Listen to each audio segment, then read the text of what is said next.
이 시간에는 2020년 전반기 마지막 주일을 맞이하면서 빌립보 1장 27절에서 30절 말씀, 복음에 합당하게 생활하라 하는 말씀으로 함께 은혜를 나누고자 합니다.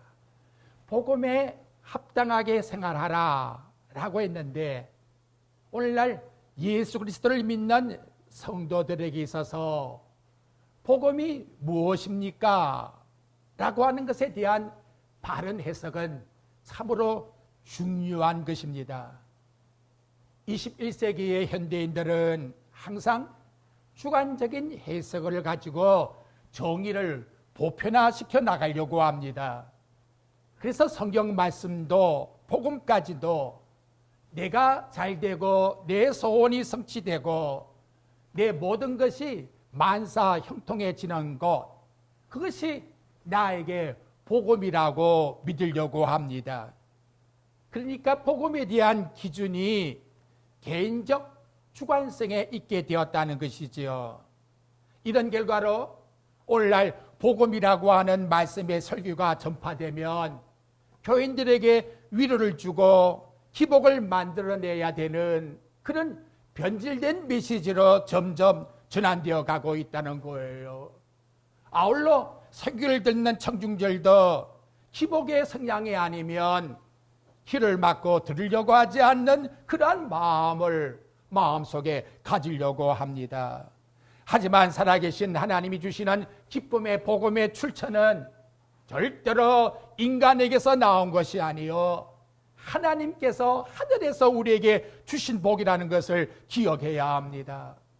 복음이라는 것은 곧 하나님이 이 땅에 보내주신 하나님의 아들 예수 그리스도가 우리에게 복음입니다.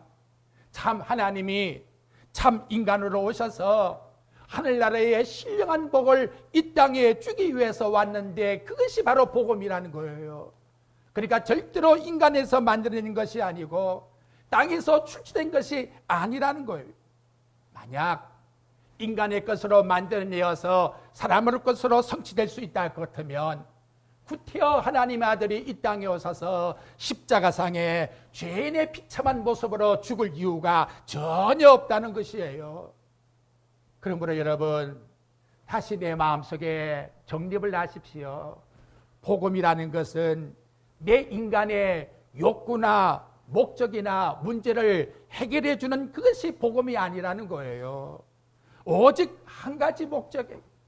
복음이라는 것은 우리 인간이 누구도 할 수가 없기 때문에, 또 모든 인간이 다 가지고 있는 이 죄성, 이것 때문에 결론에 가서 사망이 오는데, 바로 이 문제를 해결해 주기 위해서 오신 것이 그리스도요, 바로 그 해결해 주는 말씀이 복음이라고 이렇게 우리에게 말씀해 주고 있습니다. 우리 인간들은 두려워하지요. 뭘 두려워합니까? 저나 여러분이나 죽는다. 그리고 죽고 나고 지옥 가면 어찌 될까? 죽은 다음에 지옥을 두려워하고 있고 죽음을 두려워하고 있습니다만은, 그러나 그것이 두려운 것이 아니에요. 그걸 누가 제공하고 있나 이 말이에요. 그 제공하고 있는 죄만 없애버린다 같으면 죽음도 문제될 것이 없고 지옥도 아무 문제될 것이 없다는 거예요. 죄가 없는데 어떻게 죽음이 붙잡을 수 있겠습니까? 죄가 없는데 어떻게 하나님이 심판할 수 있겠나라는 거지요. 죽음도 죄 때문에 왔고 지옥에 가는 것도 죄를 지었기 때문에 지옥에 가는 거예요.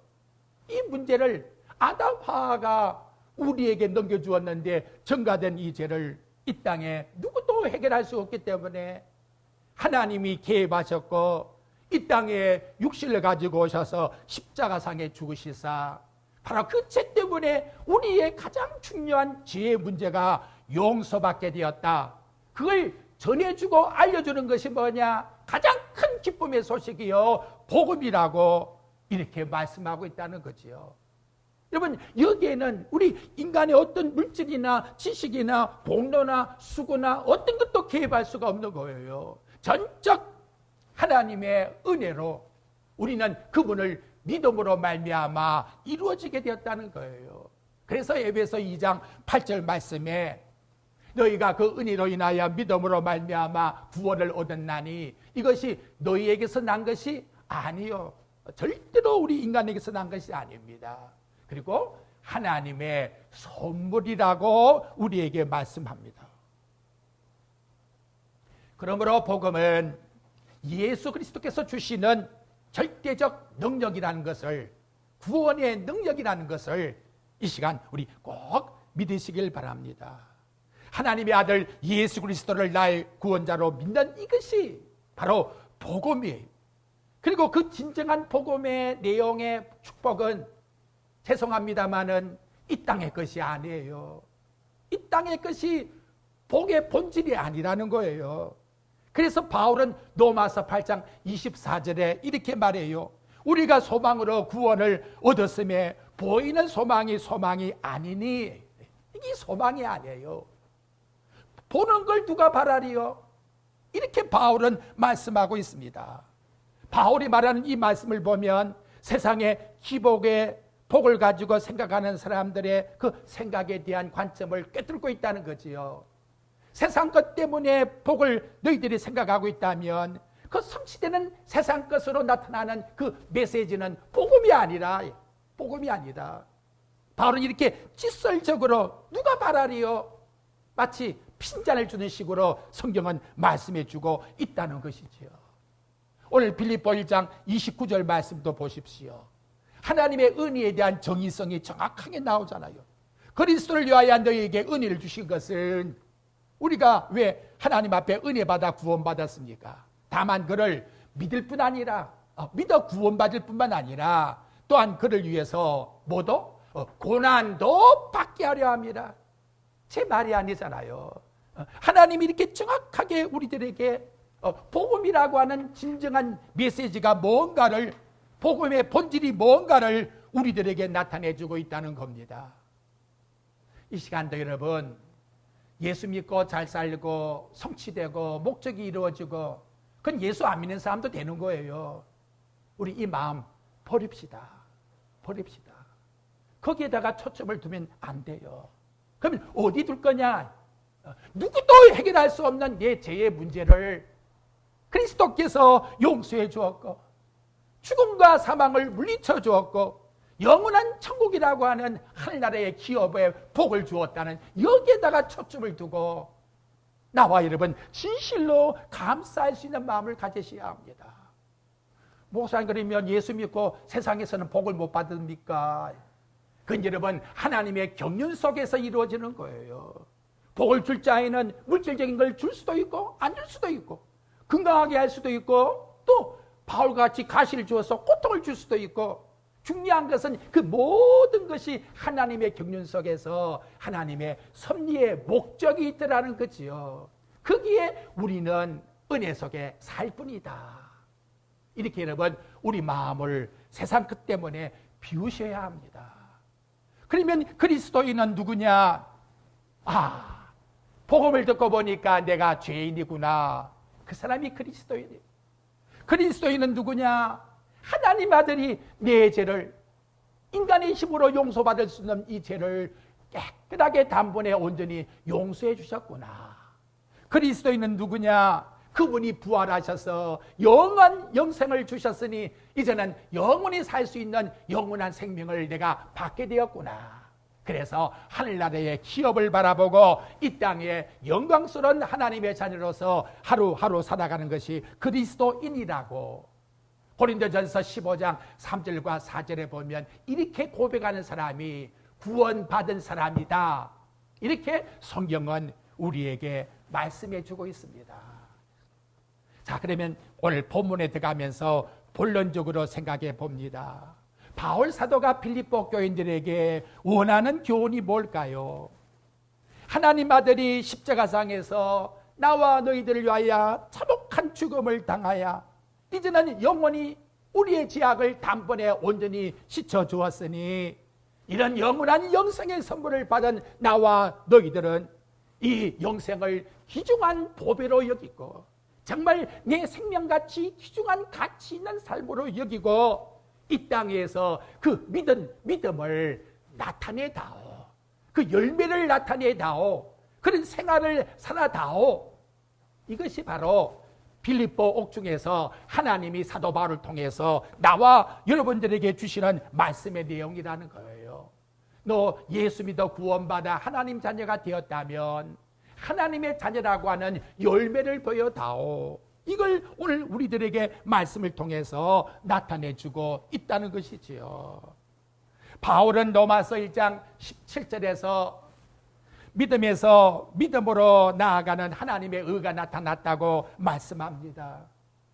여러분, 우리가 하나님 앞에 믿음으로라고 하는 소유함을 가졌다면, 믿음이라는 것을 나와 여러분이 소유했다면 이제는 믿음이 무언가를 나타내는 그 믿음의 열매로 나아가는 삶을 우리에게 요구하고 있다는 거예요.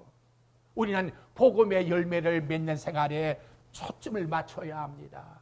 그래서 하박국 2장 4절에 의인은 무엇으로 산다? 믿음으로 말미암아 산다는 말씀이 바로 이란 말씀을 우리들에게 일러주고 있다는 거예요. 복음의 생활은 뭐냐? 믿음이 생활이고 생활이 믿음이라는 거예요. 믿음과 삶의 생활을 구분 지을 수가 없다는 거예요. 교회에서만 할렐루야가 아니에요. 가정에서도 할렐루야, 직장에서도 할렐루야, 사회생활에서도 할렐루야. 이런 환경을 초월한 삶 속에서 내가 예수 믿고 있다고 하는 이 자체의 아름다운 신분의 모습의 열매를 나타내라고 말씀하고 있다는 거예요. 그걸 바울은 에베소 5장 18절 말씀에서 에베소 성도들에게는 성령의 충만한 생활 속에 살아가다오, 이렇게 우리에게 원하고 있다고 말씀하고 있습니다. 방언을 하고 이상한 기적을 행해야 성령의 충만한 생활이다 라고 성경은 절대로 말씀하지 않습니다.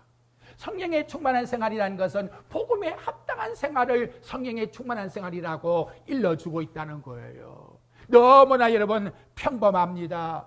교회에 나와 시와 찬송과 신령한 노래로 서로 화답하면서 예배드리고 보험사의 모든 생활에 예수 그리스도의 이름으로 항상 하나님 앞에 힘들고 어렵다 할지라도 감사드리고 형제와 형제 사이에 피차서로 섬기는 복종생활 속에 살아가고 아내는 남편을 사랑하고 남편은 아내를 사랑해서 마치 그리스도께서 교회를 사랑하신 같은 사랑 속에서 살아가고 자녀는 부모에게 순종하고 부모는 자녀를 노엽게 하지 말고 교육과 훈계와 양육으로 하나님 말씀으로 시키고 나아가 상전들에게 종은 성실한 생활 속에 살아가는 삶, 그게 여러분 구원받은 생활이에요.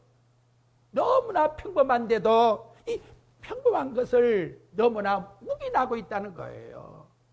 옛날 영국에 웨슬레 목사님이 가서 지방에 부흥 사경회를 하게 되면 술집의 주인들이 처음에는 너무 좋다고 영접했다가 결국에 가면 술집이 망한대요.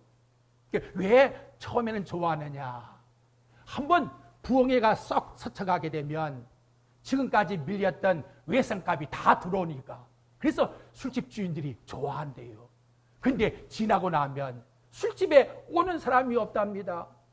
결국은 그 지방의 형무소에 죄수가 들어오지를 않는다는 거예요. 참 놀랍지 않습니까, 여러분? 이런 정말 복음 속에서 복음의 열매를 가지고 살아가는 사람들이 교인들 속에서 나타났다는 거예요. 이게 복음에 합당한 생활이라고 말씀합니다. 그럼 여러분 오늘 본문 말씀의 내용을 봅시다. 빌립보 1장 27절 말씀 속에서 우리에게 들려주는 첫 번째 단어가 뭐냐? 뭐라 했지요? 오직 너희는, 이렇게 말씀하고 있습니다. 여러분 여기 오직이란 말은 무슨 일이 있어도 그런 뜻이에요. 무슨 일이 있어도. 그러면 무슨 일이 뭘까요? 앞에 그 내용을 보게 되면 바울이 옥중에서 사나 죽으나 그런 말씀을 쭉 기록하고 있거든요. 그러니까 내가 옥중에서 살았다 할지라도 또 죽었다는 소식이 들려온다 할지라도 그런 일에 개의치 말고 그것이 중요한 것이 아니라 오직 너는 여기에다가 중최대한 문제를 두고서 너의 생활을 살아가라. 이렇게 지금 말씀하고 있다는 거예요. 내가 옥중의 생사의 여부를 너희들이 듣는 그 마음의 진중성보다도 하나님 말씀 속에 거하는 합당한 생활의 삶이 더 중요하다 하는 경중을 여기에다가 두기 위해서 오직이라는 말을 이 본문에서 사용을 하고 있다는 거예요. 제가 이 말씀을 묵상하다가 코로나 바이러스로 인해서 1천만 명이 지금 전염이 되어서 넘겼다 합니다. 50만 명이 죽었대요. 심각하지요. 참 심각한 문제입니다. 그러면 바울이 만약 여기 계신다 하면 어떤 말을 던질까? 저는 오직이라는 단어를 던질 것 같아요. 오직 너희는 1,000만 명이 전염되었던 50만이 죽었던 그게 개의치 말고 더 중요한 것이 있는데 여기에다가 초점을 두라. 뭐냐? 복음에 합당한 생활로 하루하루를 살아가고 있는가? 네 자신을 검토하라. 이렇게 여러분 명령으로 우리에게 말씀을 통해서 가르쳐주고 있다는 겁니다. 어떻습니까 여러분? 우리의 마음의 경중이 어디에 초점을 두고 있습니까? 오늘 우리 자신을 생각하면서 제가 옛날 다니엘과 세 친구가 떠오르더라고요. 그분들은 바빌론에 가서 쉽게 말하면 공무원들이에요. 국가 공무원들이에요. 근데 느부갓네살 왕이 우상을 세워놓고 섬기라고 하니까 그거 못 세우겠다고. 그래서 어디에 풀무불에 7배나 뜨거운 풀무불 속에 들어갔다는 것이지요. 그 여러분 우리 오늘날 신앙생활로 한번 생각해 봐요. 대한민국에 내가 살고 있는데 내게 신앙을 말씀을 통해서 살려고 하는데 너 그렇게 살면 죽는다 해서 죽음 속에 들어갔다는 그런 하나의 예화로 우리 생활에 들린다 같으면 진실로 오늘 우리들의 삶에 많은 문제가 있지요.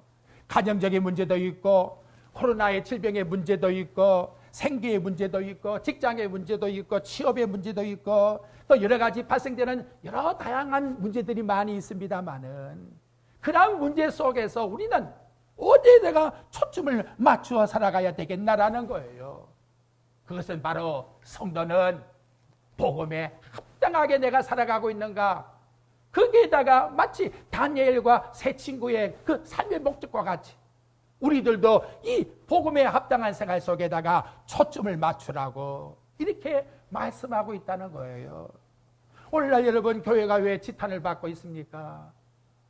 해답은 하나, 복음에 합당한 삶을 살지 못하기 때문에 비판을 받고 있다는 거예요. 지난 24일 날 MBC 방송 뉴스를 듣다가 제가 얼굴이 화끈해지고 부끄러워서 고개 들 수가 없더라고요. 무슨 장면이 나왔느냐 보셨지요? 술집에서 술병을 가지고 와서 내리치고 성추행을 하는 그런 모습이 나왔어요. 경찰관들이 잡아다가 조사를 해보았어요. 너 누구냐? 누구라고요? 교회 목사님이.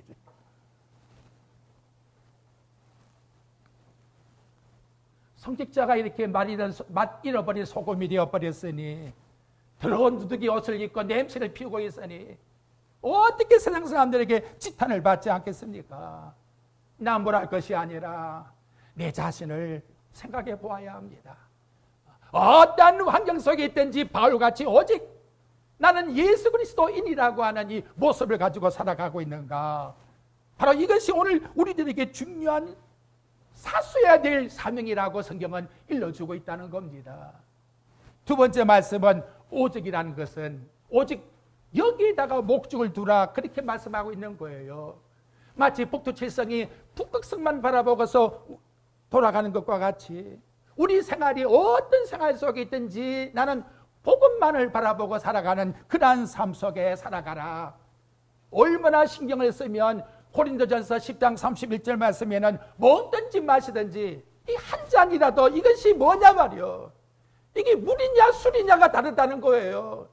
이걸 마음 놓고 내가 내 마음속에 받아들인다면 술잔이 결국은 내 영혼에 독약이 된다는 거예요. 바로 이러한 삶의 마음의 초점을 내 자신이 항상 가져야 돼요. 내 인생의 쾌락과 즐거움과 만족을 위해서 사는 것이 아니라는 거예요. 이유는 뭐냐? 그 지옥불에서 지옥에서 우리를 용서하고 구원해 주었으니 이제는 고린도전서 3장 23절에 보니까 그리스도의 것이다. 너희는 그리스도의 것, 내 것이 아니에요. 내 소유가 아니에요. 주님의 것이 되었기 때문에 주님을 위해서 사는 것이 우리의 삶이라고 말씀을 해요. 그러기 위해서 공부 시간 말씀과 같이 날마다 나는 어떻게 한다? 죽노라. 이렇게 말씀해야 됩니다. 아울러서 이 말씀은 내 자신의 유익이 아니라 남을 위해서 사는 데에 초점을 맞춰야 합니다. 고린도전서 8장에 보면 신앙이 좋다는 사람이 우상 제물을 먹으려고 그래요. 근데 바울은 말합니다. 형제의 마음이 약해서 너 먹는 거 보고 마냥 먹었다 하면 그 영혼 죽이는 것이 아니냐. 너의 자유함이 그 사람의 영혼을 죄를 짓게끔 만드는 그것이 얼마나 큰 죄인지 아느냐.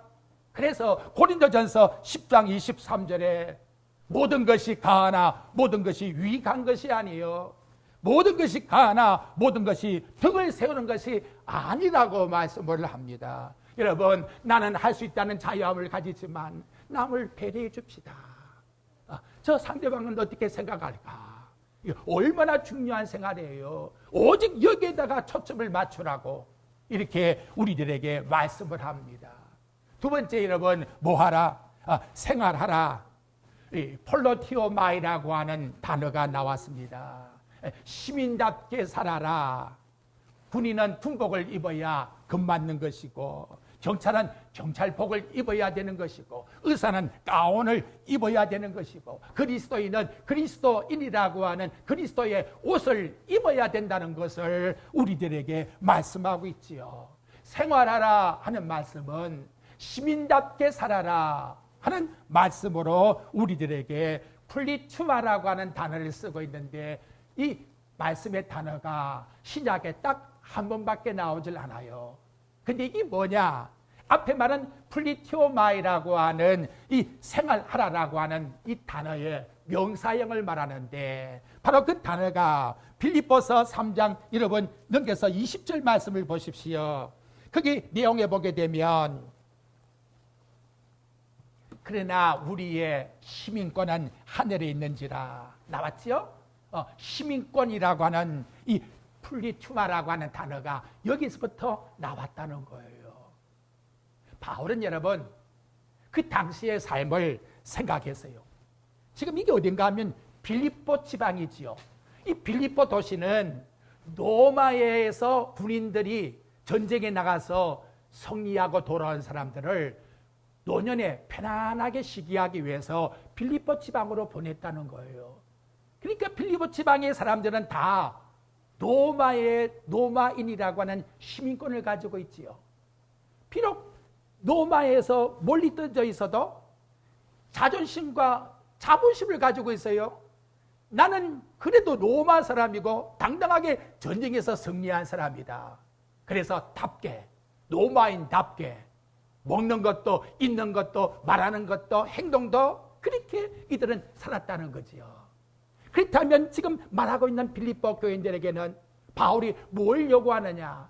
플리투마라고 하는 시민권, 우리는 세상 사람의 뭘 닮으려고 하는 것이 아니라 하늘나라의 시민권을 가진 천국 백성으로 이 땅에 살아가는 모습을 나타내라는 거예요. 여러분, 적어도 나와 여러분은 안양에 살고 여기에 지금 살고 있지만 우리는 어떤 백성이다? 천국 백성이라는 것을 나타내면서 사세요. 이걸 지금 여기서 우리들에게 생활하라 라고 하는 의미에서 말씀을 통해서 나타내주고 있다는 겁니다. 여러분 한번 생각해 봅시다. 하늘나라의 천국 백성인데 지옥 갈 사람들의 생활이 좋아 보여서 그거 담고자 마음에 연민하고 있다면 이거 어떻게 될까요? 아이고, 한 잔이 생각나네. 아이고, 저 사람 세상 저렇게 사는구나. 가서 춤이나 한번 춰볼까? 여러분, 하늘나라에 가서 영원히 살 하나님의 백성이 지옥 갈 사람들의 모습이 마음에 헛모되어서 그 생활 담겠다 한다면 내 마음이 무슨 시민권을 가진 사람들의 모습입니까, 여러분? 그래서 지금 바울이 이걸 우리들에게 일깨워주고 있는 겁니다. 육체의 정욕과 안목의 정욕과 이생의 자랑으로 끌려가지 말라. 끌려가지 말라. 하늘나라의 백성답게 너희는 이 땅 위에서 모든 생활을 먹든지 마시든지 살아가라. 지금 이걸 우리들에게 강조해 주고 있다는 거지요. 그렇다면 바울이 부탁하는 당부가 뭘까요? 오늘 본문 말씀 27절 말씀을 보십시오. 부탁하는 것 두 가지가 있어요. 첫째, 오직 너희는 그리스도의 복음에 합당하게 생활하라. 이는 내가 너희에게 가보나 떠나 있으나 너희가 한 마음으로 서서 한 뜻으로 복음의 신앙을 위하여 뭐 하는 거? 협력하는 거. 자, 이거 보니까 여러분, 신앙생활이라는 것은 절대로 혼재가 아니다. 한 몸, 한 마음, 한 뜻이라는 것 보면 뭐다? 다 지체의식을 가지고서 살아가야 된다. 하늘나라에 영원토록 살 우리 한 식구가 이 세상에서 우리가 함께 살고 있다 하는 영적 한 가족의 지체의식을 가지고 나와 여러분이 살아가야 된다는 거예요. 여기 협력한다고 하는 시나들레오라는 말, 신이란 말은 자주 듣지요. 함께, 그죠? 성령이 신, 나와 함께 있다. 이 들레오라는 말은 협력한다, 서로 도와준다, 그런 말씀이에요. 바울 당시 때에 로마 경기 가운데 이런 경기가 있었대요. 대여섯 사람이 함께 하는데 절대 혼자가 잘나서는 경기에 우승할 수가 없다 합니다. 이 경기는 5명이든 6명이든 마음이 딱 하나가 되어야 나가서 땅을 차지할 수 있고 우승할 수가 있는 그런 경기가 있었다는 거예요. 그 모습이 뭐냐? 우리 이 땅에 살아가는 천국 백성들이 살아가는 삶의 모습이라는 거예요. 절대로 하나님 교회는 나 혼자 있을 수가 없다는 거예요. 여러분 생각해봐요. 나 혼자 뭘 어떻게 하겠어요? 눈, 귀, 코, 입, 절대로 나 혼자는 있을 수가 없어요. 여러분, 아무리 손이 열심히 돈을 많이 벌었어도 영광은 누가 받아? 몸이 받는 거예요. 몸이. 그렇잖아요. 마찬가지로 나와 여러분이 다 한 마음 한 뜻이 되어서 누구만 예수 그리스도만을 나타내는 생활 속에서 협력하는 거, 협력. 내 생각, 내 주장이 아니라 하나님 교회를 위해서 서로가 협력해서 마음을 맞추는 거. 근데 이런 말이 왜 나왔을까? 이 빌립보 교회는 죄송합니다. 여자분들이 세운 교회랍니다. 그래서 여기 여러분 빌립보 4장 2절에 보면 이런 말이 나온 배경이 약간 스쳐가고 있어요. 내가 유오디아를 권하고 순두계를 권하느니, 유오디아와 순두계라고 하는 여인들에게 고민하는데 주 안에서 무슨 마음 가지라? 같은 마음을 가지라. 참 빌립보 교회는 기쁨이 넘치는 16번이나 나오는 그런 단어가 쭉 나오고 있는데도 불구하고 오기도 티가 있다고 이것만 좀 고쳐주면 좋겠는데 너희들이 마음을 맞추어서 살아가는 거, 이것이 바로 하나님 앞에서 복음으로 합당하게 살아가는 생활의 삶이다 하는 걸 오늘 본문 말씀 속에서 첫 번째 나타내 주고 있습니다. 여러분, 건축물이 자갈도 있고 모리도 있고 물도 있고 세면도 있는데 각각은 안 돼요. 근데 썩기만 하면 어찌 된다? 깰 수가 없어요. 탄탄해지는 거예요. 우리는 모든 초점을 어디에다가 그리스도에게만 맞추면 되는 거예요. 그리스도에다.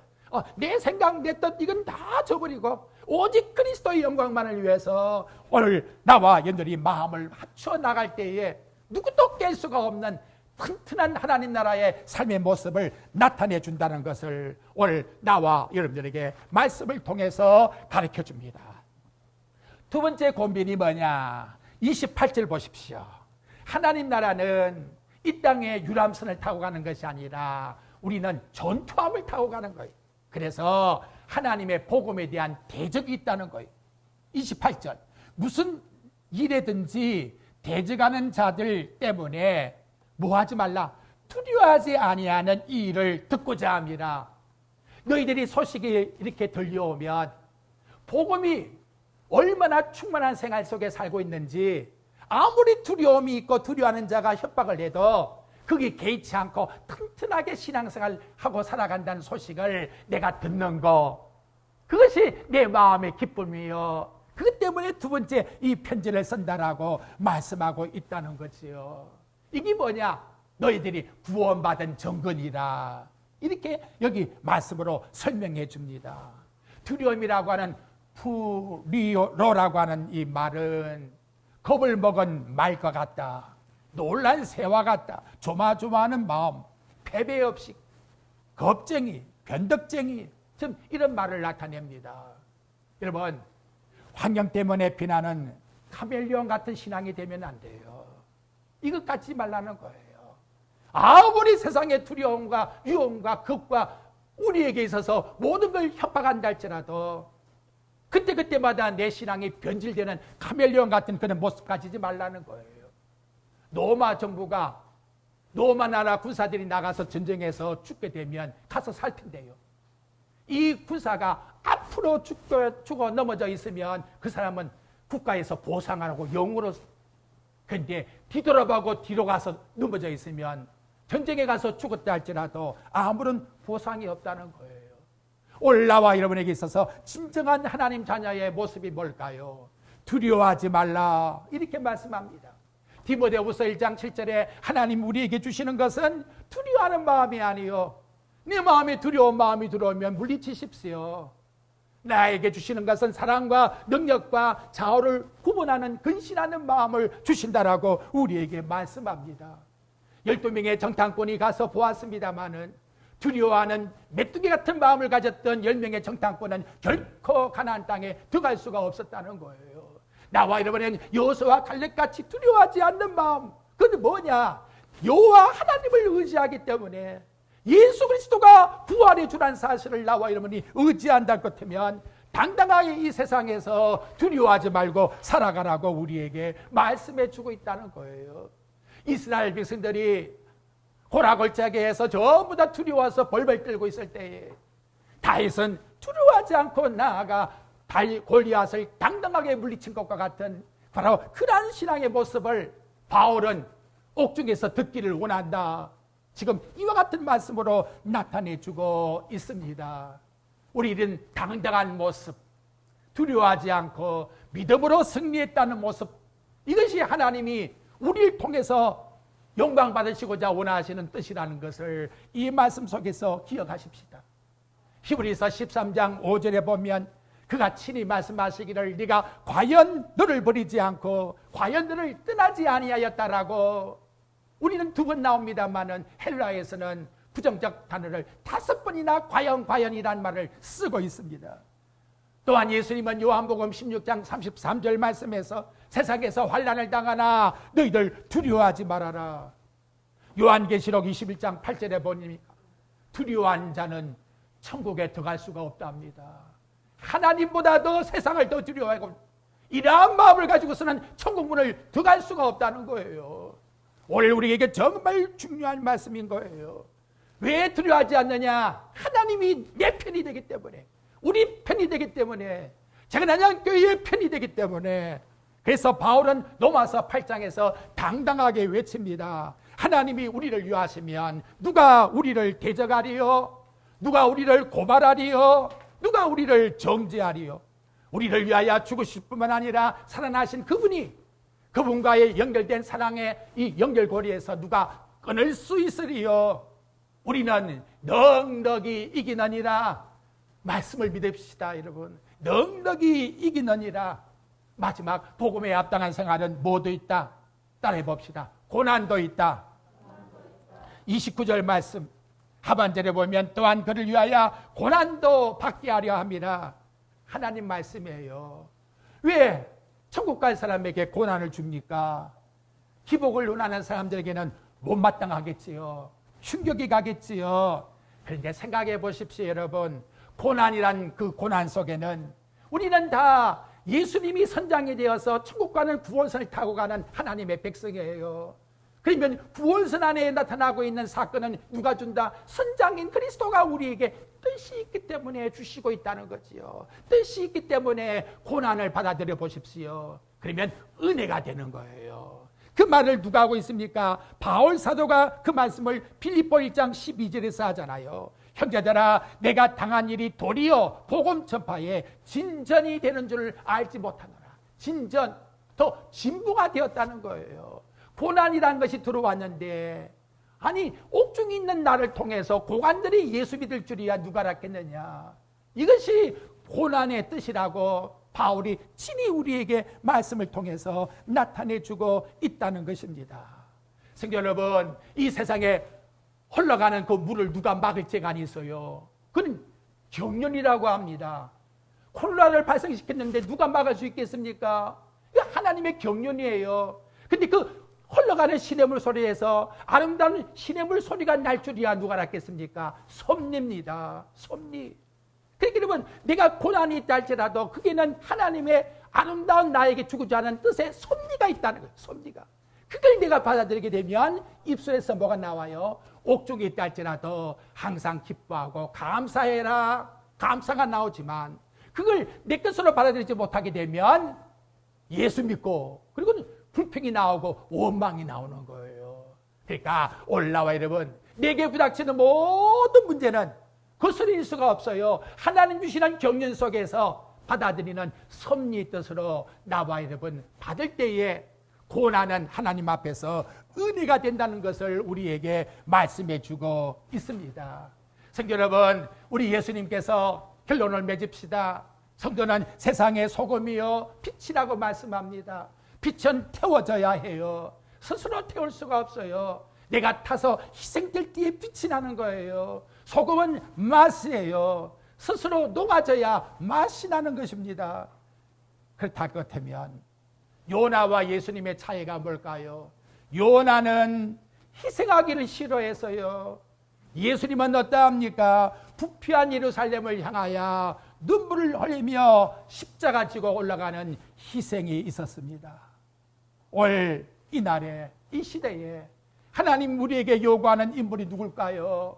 애굽에서는 요셉이었습니다. 메데바사에서는 에스더였습니다. 바빌론에서는 다니엘이었습니다. 어두운 가정에는 바로 나와 여러분을 요구하고 있습니다. 어두운 직장에서 여러분을 요구하고 있습니다. 어두운 한국 사회에서 나와 여러분을 요구하고 있다는 거지요. 그래서 참담 하나님 앞에 참으로 복음에 합당한 아름다운 생활을 가지고 이 땅의 빛과 소금의 역할을 감당해 나아가는 이 삶이 코로나 바이러스보다도 우리에게 더 오늘 본문 말씀과 같이 오직 여기에다가 집중하여 너희들이 생활로 살아가라. 이것이 구원받은 빈거라고, 이것이 하나님의 백성 천국 시민의 모습이라고 이와 같이 우리에게 말씀해 주고 있습니다. 이 안에서 일주일간도 정말 모든 자들에게 그리스도인이라고 하는 아름다운 모습을 드러내는 나와 여러분의 삶이 꼭 되시기를 주의 말씀으로 축복드립니다.